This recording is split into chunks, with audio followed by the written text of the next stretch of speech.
তীব্র গরম অপেক্ষা করে চলছে গণতন্ত্রের বড় উৎসব অষ্টদশ লোকসভা নির্বাচন। দ্বিতীয় দফার ভোট বালুরঘাট, রায়গঞ্জ ও দার্জিলিং তিনটি আসনে নির্বাচন হবে।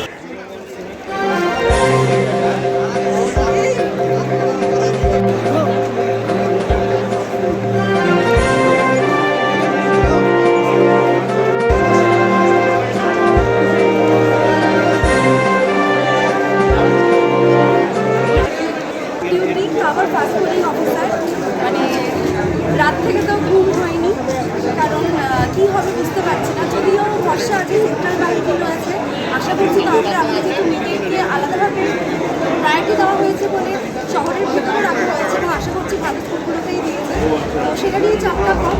যদিও বিছানার চাদর টাদর ম্যাট্রেস সব গুছিয়ে দিতে হয়েছে, কী পরিস্থিতি থাকবে এখনও জানি না, কিন্তু আশাবাদী যে এরকম একটা এক্সপিরিয়েন্স লাইফে থাকা উচিত, মানে সেটা ছেলে হোক মেয়ে হোক সবারই থাকা উচিত। মহিলা হিসেবে এই চ্যালেঞ্জটা নিয়েছে এবং পাশাপাশি নিরাপত্তা দিক না, নিরাপত্তা নিয়ে ভরসা আছে বলে, এবং শহরের ভেতরে যেহেতু তো আমরা জানি যে খুব একটা কিছু অসুবিধা হওয়ার কথা নয়। আর তার উপরে এটা লোকসভা ভোট, পঞ্চায়েত ভোট। আর 2 নম্বর ব্যাপার হচ্ছে যে এরকম কাজ যে বললাম ছেলে মেয়ে নির্বিশেষে আমরা যখন সব জায়গায় কাজ করছি তো ভোটের ডিউটি গেছি। আপনার নাম? তৃষা সরকার।